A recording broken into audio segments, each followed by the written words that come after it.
Susan Rice should have known better, and if she didn't know better, she's not qualified. She should have known better. I will do everything in my power to block her from being the United States Secretary of State.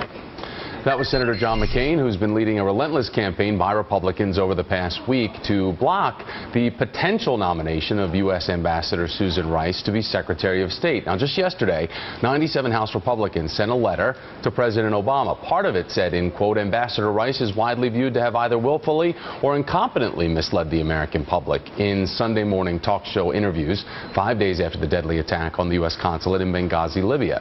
Now, that's when she described the attack that killed Ambassador Chris Stevens and 3 other Americans as a spontaneous protest over an anti-Muslim video that spun out of control.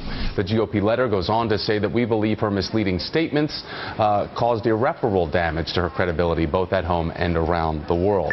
Joining me now, though, is Democratic Congresswoman Karen Bass of California, a member of the House Foreign Affairs Committee. She's among the Democrats, including President Obama, who have been defending Ambassador Rice. Congresswoman, it's great to have you here, and you were among a dozen Democratic female members of the House who held a news conference last Friday saying that the criticism of Ambassador Rice smacks of sexism and racism. Meanwhile, this letter that has come out now with 97 signatures on it of House members, it does include female elected leaders. It also does include minority elected leaders. But why do you feel that it smacks of sexism and or racism?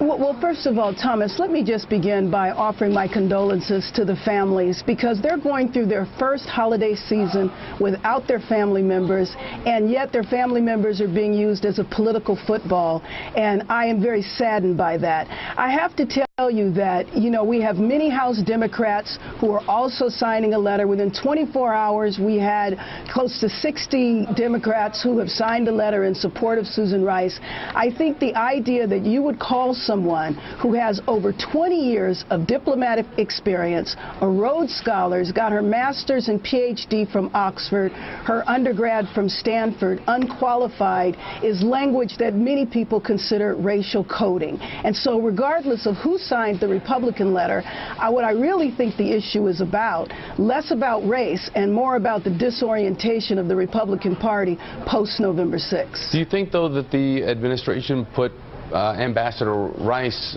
potentially in the crosshairs of having to deal with more intelligence, more investigation coming to light that would then be compared and contrasted to original statements? No, I don't think they put her in the crosshairs. And just as your previous guest said, if you look at her talking points clearly said more is probably going to come out.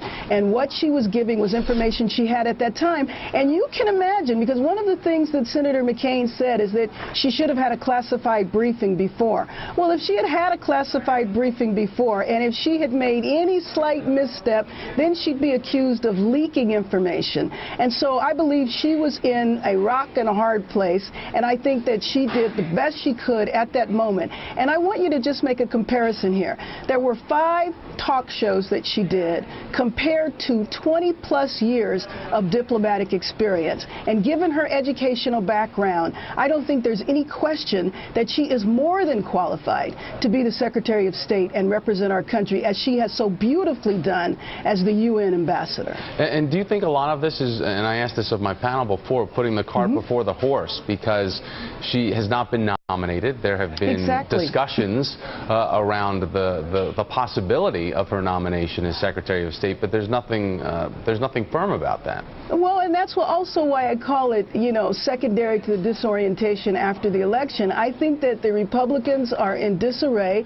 They're firing at everybody every day. They're firing at their own, whether it's the governor of New Jersey or presidential candidate Romney and Susan Rice. And so I think it's all reflective of that. I think we need to get on with the business of our country. I don't believe that there is widespread concern or sentiment about Susan Rice around our nation. I believe that the #1 concern of our nation is, #1, how are we going to bring about jobs, and 2, whether we're going to resolve the fiscal problem before the end of the year. Those are the issues that are on people's minds. Representative Karen Bass. Congresswoman, thank you so much for taking time to join me this morning. I appreciate it. Thanks for having me.